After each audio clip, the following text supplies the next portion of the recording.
Snow settles like a burial shroud, bringing peace at last to the weary world. All is calm, all is dark. Light one last candle. Let smoke and shadow conjure spirits of Christmas past and future. These are their tales. This is the Six Demon Bag Holiday Special.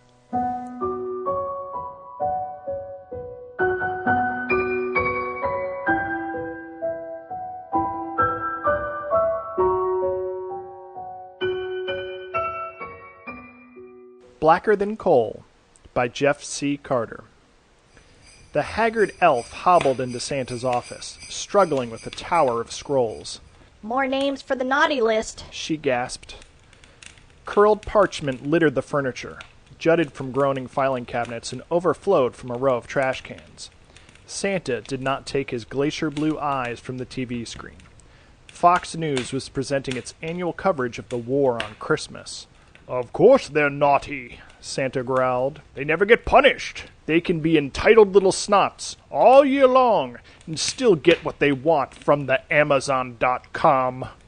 He smacked his pipe against his desk to knock loose a plug of burnt tobacco. "Back in my day, children knew they'd better be good for goodness' sake. When Santa Claus came to town, he didn't come alone. My companion, Belsnickel, would beat naughty children with a switch. La Père Foutard would cut a liar's tongue out, and Frau Perkta would slit their bellies open and stuff them with straw. Don't even get me started on Hans Trap." "Ha ha ha!" The bestial monster, Krampus, roared with laughter until his tongue dangled down his black furred belly and slapped against his belt of iron chains. "Kids today would really be shook by some bitch named Hans." Santa began refilling his pipe. "I suppose you're right, Krampus. Not all of my old world enforcers would fit this modern era. Thankfully, we have you in charge of the situation." Krampus took a pull from his vape rig. "Totes. Well, I'm meeting my agent for a juice.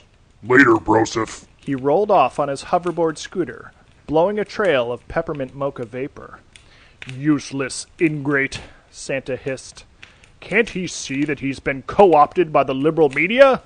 He's not scaring anyone. He's become a plush toy, another part of this Coca-Cola polar bear bullshit." Santa dashed a pile of scrolls from his desk.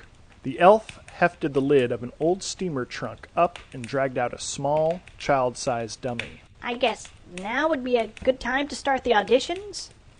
Santa put on his bifocals and opened a folder containing a stack of headshots and resumes. "Very well.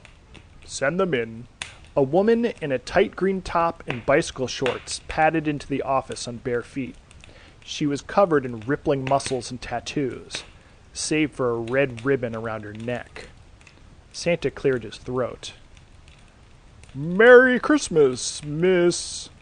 She pulled out a black mouthguard. "My name is Joy Jitsu." "And what are your qualifications?" She cracked the child dummy in the face with a lightning jab, flipped it over her shoulder, and slammed it to the floor. "That's just the setup." She mounted the fake child's chest and wailed on its head. "After a good ground and pound, I finish them like this." She slipped off her ribbon and wrapped it around the dummy's neck, strangling until the veins throbbed along her forearms. "Thank you," Santa murmured. "We'll be in touch." Joy Jitsu thrust her arms up in victory and stalked out of the room. Santa leaned down to the elf. "Do we have anyone dressed more seasonally appropriate?" The next candidate galloped through the door. He was dressed head to toe in a brown fursuit, topped by a black leather bondage hood and long phallic antlers. He unzipped his mouth. "My name is Pain Deer," he said, eagerly pawing the small dummy, "and when I find a naughty little boy—" "Next!" Santa shouted, glaring at the elf. "Bring me someone more traditional." A large orange sphere waddled in, dangling fruits and marshmallows from its skin on wooden skewers. Its flaming helmet, carved from a giant candle, spilled tears of wax down the weirdo's face. It hissed, "The Christingler is here."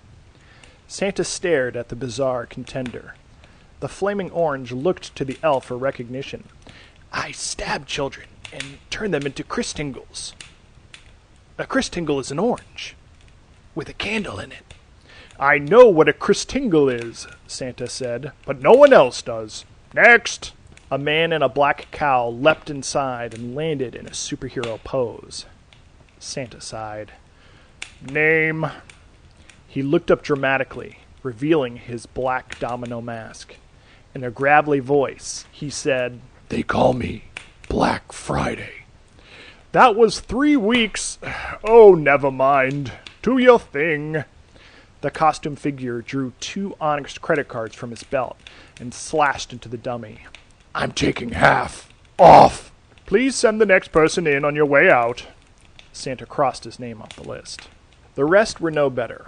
Frostbiter, Mistletoes, the Grim Reaper, Tinselectomy, Captain Clegnog, Candy Cane, spelled C-A-I-N, O Tannenbomber, Figgy Blooding, Shark the Herald, the Advent Murderer, Jingle Belch, Holocaust, Snowmanson, Garish thugs, the lot of them, lacking all manner of character and style. He turned on Fox News and pondered his problems. The grids of angry talking heads changed from one segment to the next, but the digital red, white, and blue flag undulating behind them remained a constant presence. An idea began to stir. One might frighten a child with cheap gimmicks, but gimmicks go out of style. The role of enforcer required an icon, something timeless and mythological. A commercial for the midnight movie caught his eye.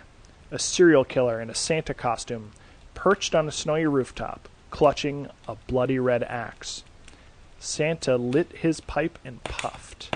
A smile twisted the corners of his mouth, spilling smoke through the curls of his beard and mustache. Let Jeff Bezos deliver the presents this year. Santa would deliver the punishment. Visions of cruelty danced in his head. Naughty children lodged in chimneys, trampled by reindeer, or thrown shrieking from the back of his airborne sleigh. They wanted a war on Christmas. Santa would give it to them.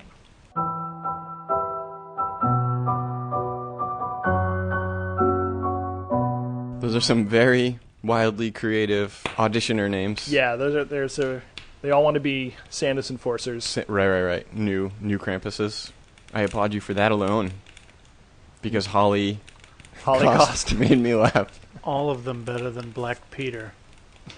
Svart Pete? Come on. Oh, you clearly have such affection for co-Santas, Santas. I do. I love Christmas mythology more every year. And have you guys ever heard of Christingles before? No, sure haven't. I did, actually. The orange? Yeah. So a Christingle was something they invented in England, like, recently, in the past few decades. Yeah. Because they wanted something not so secular.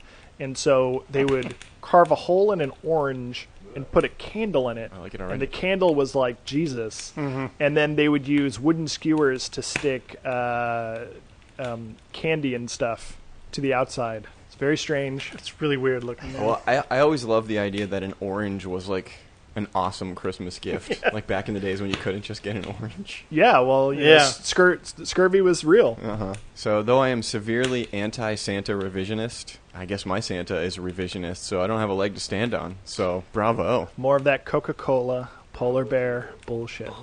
For me, the horror element of that is Santa watching Fox News and, like, most Americans, you know, the graying American who just watches 20 hours of Fox News a day and their mind starts to melt.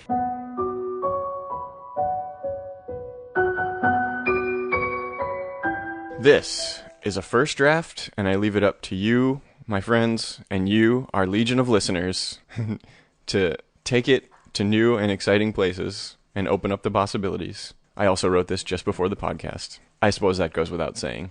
Send It Back by L. Ryan Gerossie. I found it at the antique store and immediately thought of you, Aunt Sarah said, beaming. She was the kind of person who kept her eyes peeled all year for the perfect gifts. I stared at the small metal object, puzzled. It was round yet square, smooth but delicately filigreed, clean and somehow filthy. It shined bronze in the light from the Christmas candles, and yet was covered all over in a grime deep set. "It's amazing," I fibbed. "Thank you." We hugged, and in the blink of an eye, Christmas was over. The next few days passed in a turkey haze, but all the while a creeping dread rose up in me. I couldn't explain it, but it was like the moment you realize you forgot to pay your credit card, as if all the floorward-facing parts of you were covered in ice, a frosty rime sucking all the joy away. I flew home, and the feelings only got worse. I could not figure out what caused it, but I did know that looking at that grungy square ball just made it worse, so I shoved it in a drawer and tried to forget it. It was only a night or two later, though, that I was reminded, as I tossed and turned. I was brought up sharp by the sound of a clanking bounce, followed by a grinding roll. The ball caught the morbid sodium light as it eased to a stop near the head of my bed. As I reached down to swat it away, that point of yellow light jumped up and split in two, and I was staring down the barrel of a leering grin, so ghoulish that the ice came back and enshrouded me all over. It was gone, and the ice melted, leaving my shirt and sheets coldly soaked. "You can't get rid of it," my mom said over the phone aghast. "You know how much that means to Sarah." "Can we return it and just not tell her?" "That antique store doesn't take returns." No returns. Yeah, right. I threw the ball cube out the window, and of course it showed up on my pillow. I threw it into a fire, but it didn't burn up. It was like a bad sweater. All I could do was stick it in the drawer and wait for it to turn up at random, mostly at night, mostly while I was trying to sleep. Bouncing out, rolling over, and producing the apparition, which only stared at me with its yellow eyes and sunken, washed-out face. Why was it so crazy about watching me sleep? Was it some kind of dream eater? Sometimes it made a rasping hiss as it breathed in and out, and that just kept me more awake, so it couldn't have been a dream eater. I managed to get the stupid box open, but all I found was a tooth in there, and the DNA test came back as mostly Dutch, so no clues there. You know what? I'm glad I never gave a gift to Aunt Sarah. This is horseshit. Even with all the guilt-tripping my mom always gave me, I mean, geez, it's not like she's my godmother or anything. Wait, is she? Whatever. She gave me a ghost for Christmas, and I can't send it back. Screw this.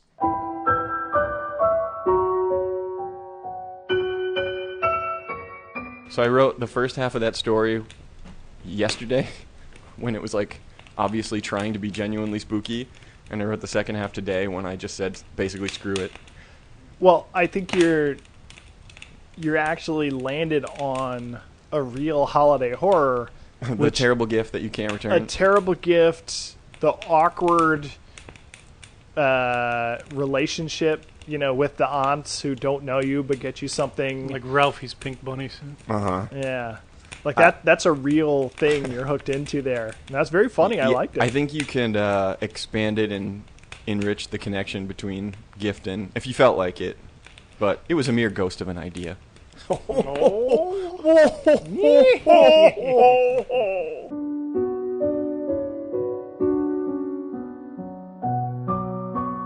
I was going to write a Christmas story, and it was going to be about an elf that leaves Santa to join Krampus. And I only had a title, and it was Our Bodies Are Elves. But I never really got around to it. So I'm reading The Kit Bag by Algernon Blackwood, way back from 1908, Pall Mall magazine. When the words "not guilty" sounded through the crowded courtroom that dark December afternoon, Arthur Wilbraham, the great criminal K.C. and leader for the triumphant defense, was represented by his junior, but Johnson, his private secretary, carried the verdict across to the chambers like lightning. "It's what we expected, I think," said the barrister without emotion, "and personally I am glad the case is over." There was no particular sign of pleasure that his defense of John Turk, the murderer, on a plea of insanity, had been successful, for no doubt he felt, as everybody who had watched the face felt, that no man had better deserved the gallows. "I'm glad too," said Johnson.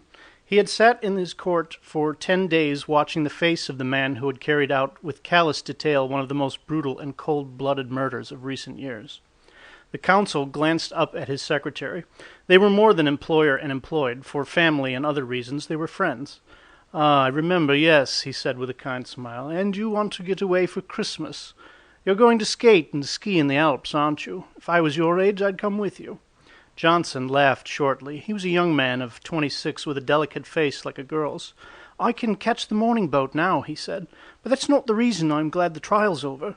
I'm glad it's over because I've seen the last of that man's dreadful face. It positively haunted me. That white skin with the black hair brushed low over the forehead, it's a thing I shall never forget, and that description of the way he dismembered the body was crammed and packed with lime into that—" "Don't dwell on it, my dear fellow," interrupted the other, looking at him curiously out of his keen eyes. "Don't think about it.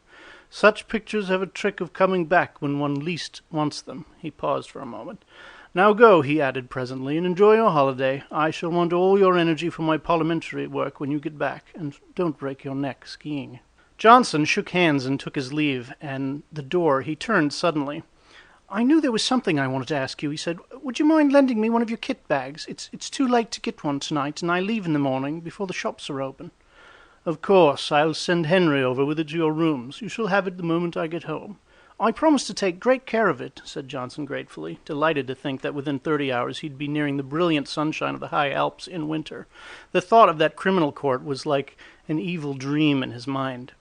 He dined at his club and went on to Bloomsbury, where he occupied the top floor in one of those old gaunt houses in which the rooms are large and lofty. The floor below his own was vacant and unfurnished, and below that were other lodgers whom he did not know. It was cheerless, and he looked forward heartily to a change. The night was even more cheerless. It was miserable, and few people were about. A cold, sleety rain was driving down the street before the keenest east wind he'd ever felt. It howled dismally among the big, gloomy houses of the great squares, and when he reached his rooms he heard it whistling and shouting over the world of black roofs beyond his windows. In the hall he met his landlady, sharing a candle from the draughts with her thin hand. "This come by a man from Mr. Wilbraham, sir." She pointed to what was evidently the kit bag, and Johnson thanked her and took it upstairs with him. "I shall be going abroad in the morning for 10 days, Mrs. Monks," he said. "I'll leave an address for letters." "And I hope you'll have a Merry Christmas, sir," she said in a raucous, wheezy voice that suggested spirits, "and better weather than this." "I hope so too," replied her lodger, shuddering a little as the wind went roaring down the street outside. When he got upstairs, he heard the sleet volleying against the window panes. He put his kettle on to make a cup of hot coffee, and then set about putting a few things in order for his absence. "And now I must pack, such as my packing is," he laughed to himself, and set to work at once.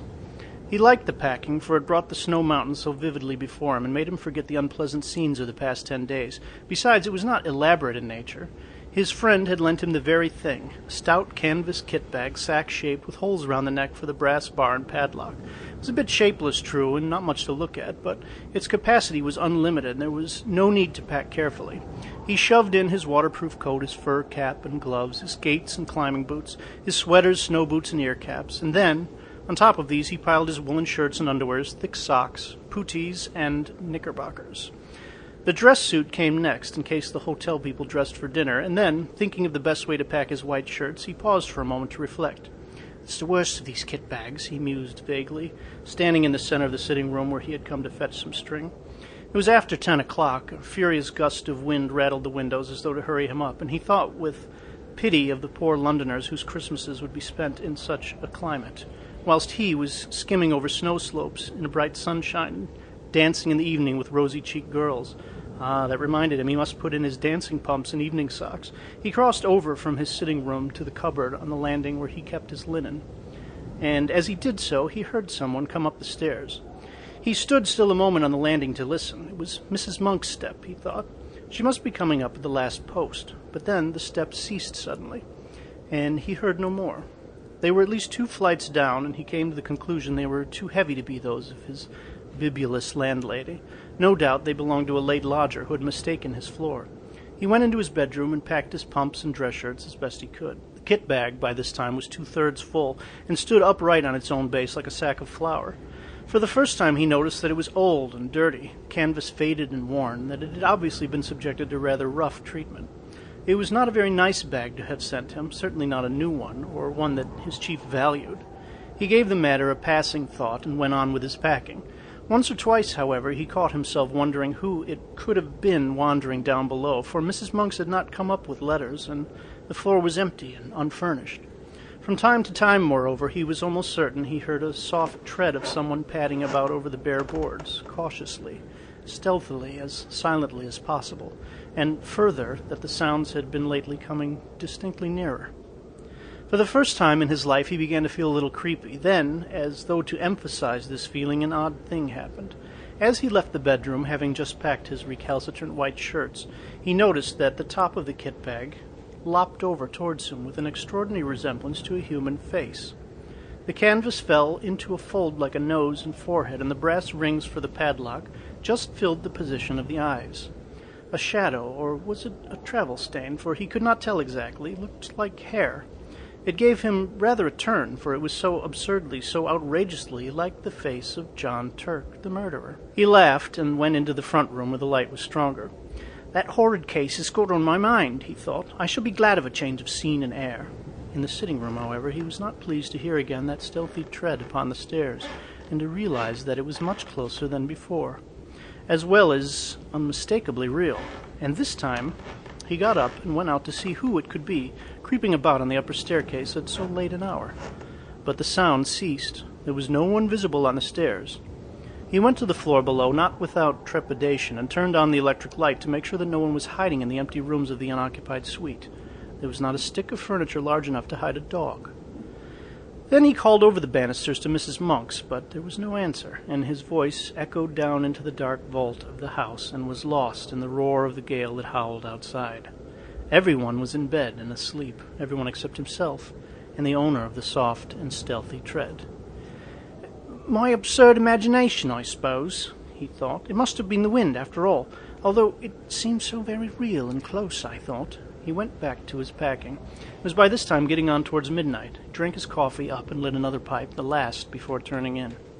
It's difficult to say exactly at what point fear begins, when the causes of that fear are not plainly before the eyes. Impressions gather on the surface of the mind, film by film, as ice gathers upon the surface of still water, but often so lightly that they claim no definite recognition from the consciousness. Then a point is reached where the accumulated impressions become a definite emotion, and the mind realizes that something has happened. With something of a start, Johnson suddenly recognized that he felt nervous, oddly nervous, also that for some time past the causes of this feeling had been gathering slowly in his mind, but that he had only just reached the point where he was forced to acknowledge them. It was a singular and curious malaise that had come over him, and he hardly knew what to make of it. He felt as though if he were doing something that was strongly objected to by another person, moreover, who had some right to object. It was a most disturbing and disagreeable feeling, not unlike the persistent promptings of conscience. Almost, in fact, as if he were doing something he knew to be wrong. Yet, though he searched vigorously and honestly in his mind, he could nowhere lay his finger upon the secret of this growing uneasiness, and it perplexed him. More, it distressed and frightened him. "Pure nerves, I suppose," he said aloud with a forced laugh. "Mountain air will cure all that. Ah," he added, still speaking to himself, "and that reminds me. My snow glasses." He was standing by the door of the bedroom during the brief soliloquy, and as he passed quickly towards the sitting room to fetch them from the cupboard, he saw out of the corner of his eye the indistinct outline of a figure standing on the stairs, a few feet from the top. It was someone in a stooping position, with one hand on the banisters, and the face peering up towards the landing. And at the same moment he heard a shuffling footstep. The person who had been creeping about below all this time had at last come up to his own floor. Who in the world could it be, and what in the name of heaven did he want? Johnson caught his breath sharply and stood stock still. Then, after a few seconds' hesitation, he found his courage and turned to investigate. The stairs, he saw to his utter amazement, were empty. There was no one. He felt a series of cold shivers run over him, and something about the muscles of his legs gave a little and grew weak. For the space of several minutes he peered steadily into the shadows that congregated about the top of the staircase where he had seen the figure, and then he walked fast, almost ran, in fact, into the light of the front room. But hardly had he passed inside the doorway when he heard someone coming up the stairs behind him with a quick bound and go swiftly into his bedroom. It was a heavy, but at the same time a stealthy footstep, the tread of somebody who did not wish to be seen. And it was at this precise moment that the nervousness he had hitherto experienced leapt the boundary line and entered the state of fear, almost of acute, unreasoning fear. Before it turned into terror, there was a further boundary to cross, and beyond that again lay the region of pure horror. Johnson's position was an unenviable one. "By Jove, that was someone on the stairs, then," he muttered, his flesh crawling all over. "And whoever it was has gone into my bedroom." His delicate pale face turned absolutely white, and for some minutes he hardly knew what to think or do. Then he realized intuitively that delay only set a premium upon fear, and he crossed the landing boldly and went straight into the other room, where a few seconds before the steps had disappeared. "Who's there? Is that you, Mrs. Monks?" he called aloud. as he went, and heard the first half of his words echo down the empty stairs, while the second half fell dead against the curtains in a room that apparently held no other human figure than his own. "Who's there?" he called again, in a voice unnecessarily loud that had only just held firm. "What do you want here?" The curtains swayed very slightly, and, as he saw it, his heart felt as if it almost missed a beat. Yet he dashed forward and drew them aside with a rush. A window, streaming with rain, was all that met his gaze. He continued his search, but in vain. The cupboards held nothing but rows of clothes hanging motionless, and under the bed there was no sign of anyone hiding. He stepped backwards into the middle of the room, and as he did so, something all but tripped him up. Turning with a sudden spring of alarm, he saw the kit-bag. Odd, he thought, that's not where I left it. A few moments before, it had surely been on his right, between the bed and the bath. He did not remember having moved it. It was very curious. What in the world was the matter with everything? Were all his senses gone queer?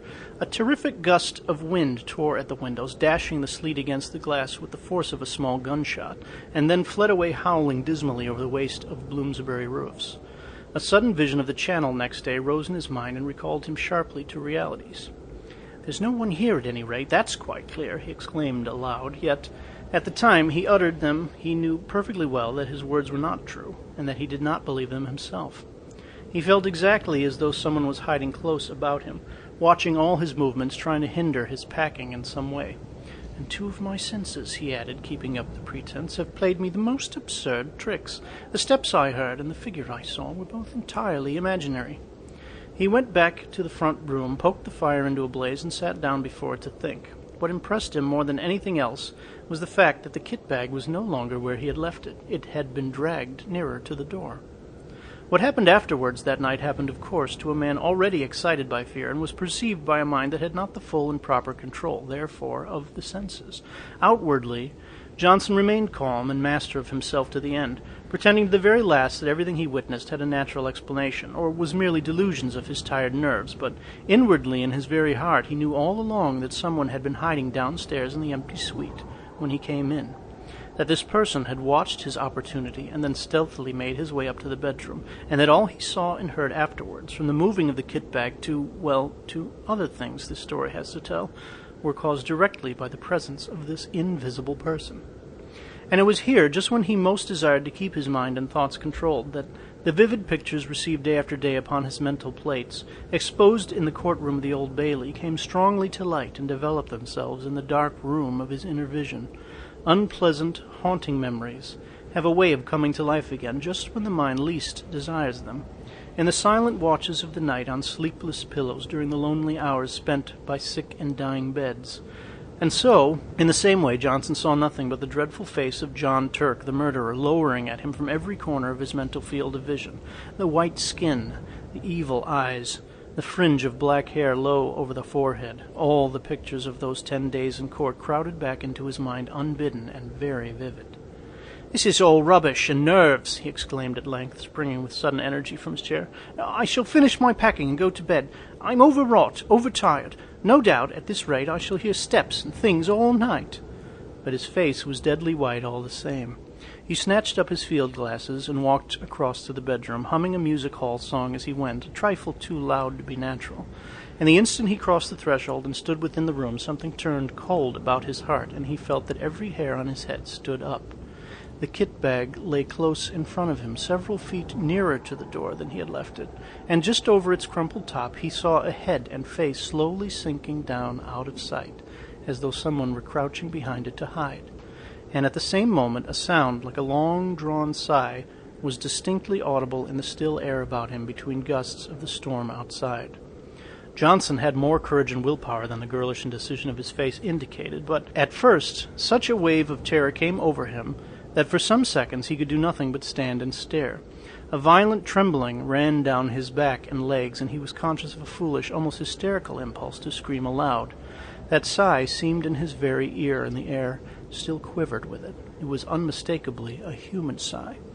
"Who's there?" he said at length, finding his voice, but though he meant to speak with loud decision, the tones came out instead in a faint whisper, for he had partly lost the control of his tongue and lips.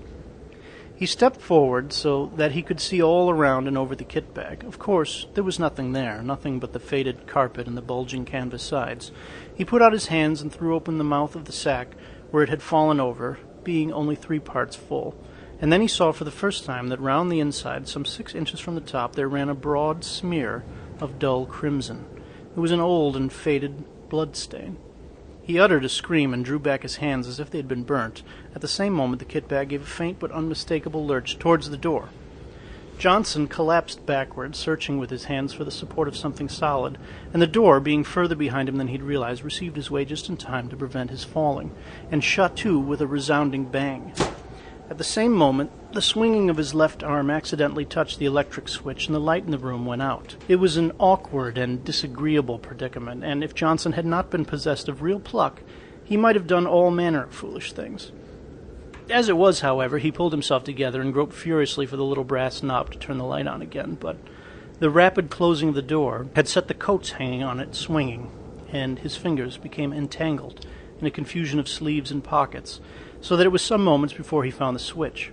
And in those moments of bewilderment and terror, 2 things happened that sent him beyond recall over the boundary into that region of genuine horror. He distinctly heard the kit bag shuffling heavily across the floor in jerks, and close in front of his face sounded once again the sigh of a human being. In his anguished efforts to find the brass button on the wall, he nearly scraped the nails from his fingers, but even then, in those frenzied moments of alarm, so swift and alert are the impressions of a mind keyed up by a vivid emotion, he had time to realize that he dreaded the return of the light, and that it might be better for him to stay hidden in the merciful screen of darkness. It was but the impulse of a moment, however, and before he had time to act upon it, he had yielded automatically to the original desire, and the room was flooded again with light. But the second instinct had been right. It would have been better for him to have stayed in the shelter of the kind darkness, for there, close before him, bending over the half-packed kit bag, clear as life in the merciless glare of the electric light, stood the figure of John Turk, the murderer. Not 3 feet from him the man stood, the fringe of black hair marked plainly against the pallor of the forehead, the whole horrible presentment of the scoundrel, as vivid as he had seen him day after day in the Old Bailey, when he stood there in the dock, cynical and callous, under the very shadow of the gallows. In a flash Johnson realized what it all meant. The dirty and much-used bag, the smear of crimson within the top, the dreadful stretched condition of the bulging sides. He remembered how the victim's body had been stuffed into a canvas bag for burial, the ghastly dismembered fragments forced with lime into this very bag, and the bag itself produced as evidence. It all came back to him as clear as day. Very softly and stealthily his hand groped behind him for the handle of the door, but before he could actually turn it, the very thing that he most of all dreaded came about, and John Turk lifted his devil's face and looked at him. At the same moment, that heavy sigh passed through the air of the room, formulated somehow into the words, "It's my bag, and I want it." Johnson just remembered clawing the door open and then falling in a heap upon the floor of the landing as he tried frantically to make his way into the front room. He remained unconscious for a long time, and it was still dark when he opened his eyes and realized that he was lying stiff and bruised on the cold boards. Then the memory of what he had seen rushed back into his mind, and he promptly fainted again. When he woke the second time, the wintry dawn was just beginning to peep in at the windows, painting the stairs a cheerless, dismal gray, and he managed to crawl into the front room and cover himself with an overcoat in the armchair, where at length he fell asleep. A great clamor woke him. He recognized Mrs. Monk's voice, loud and voluble. "What, you ain't been to bed, sir? Are you ill, or has anything happened? And there's an urgent gentleman to see you, though it ain't 7 o'clock yet, and—" "Who is it?" he stammered. "I'm all right, thanks. Fell asleep in my chair, I suppose." "Someone from Mr. Wibram's, and he says he ought to see you quick before you go abroad, and I told him—" "Show him up, please, at once," said Johnson, whose head was whirling, and his mind was still full of dreadful visions. Mr. Wilbraham's man came in with many apologies, and he explained briefly and quickly that an absurd mistake had been made and that the wrong kit bag had been sent over the night before. Henry somehow got hold of the one that came over from the courtroom, and Mr. Wilbraham only discovered it when he saw his own lying in his room and asked why it had not gone to you, the man said. "Oh," said Johnson, stupidly. "And he must have brought you the one from the murder case instead, sir, I'm afraid," the man continued, without the ghost of an expression on his face. "The one John Turk packed the dead body in. Mr. Wilbraham's awful upset about it, sir. He told me to come over first thing this morning with the right one, as you were leaving by the boat." He pointed to a clean-looking kit bag on the floor, which he had just brought. "And I was to bring the other one back, sir," he added casually. For some minutes, Johnson could not find his voice. At last, he pointed in the direction of his bedroom. Perhaps you would kindly unpack it for me. Just empty the things out on the floor. The man disappeared into the room and was gone for 5 minutes. Johnson heard the shifting to and fro of the bag and the rattle of the skates and boots being unpacked. "Thank you, sir," the man said, returning with the bag folded over his arm. "And can I do anything more to help you, sir?" "What is it?" asked Johnson, seeing that he still had something he wished to say. The man shuffled and looked mysterious. "Beg pardon, sir, but knowing your interest in the Turk case, I thought you'd maybe like to know what's happened." "Yes." "John Turk, he killed himself last night with poison immediately on getting his release, and he left a note for Mr. Wilbraham saying he'd much be obliged if they'd have him put away, same as the woman he murdered, in the old kit bag." "What time did he do it?" asked Johnson. 10 o'clock last night, sir, the warder says.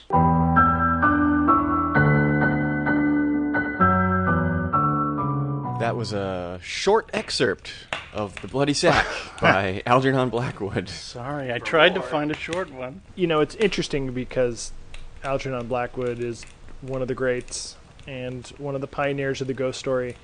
And to look back on that with sort of a modern sensibility, you know, I almost wish, instead of it being a ghost that had sort of crept into his room and crawled into the bag, if he had stowed away, like busted out of the prison, like inside the evidence bag or something. Huh. It does remind me of this one part that I really love in Christmas Carol, when Marley first shows up.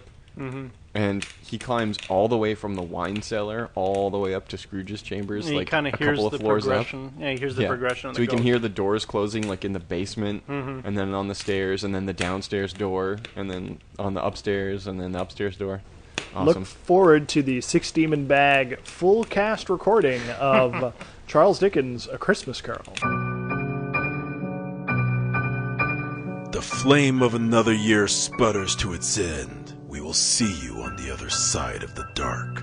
The Six Demon Bag wishes you a good night and a happy new year.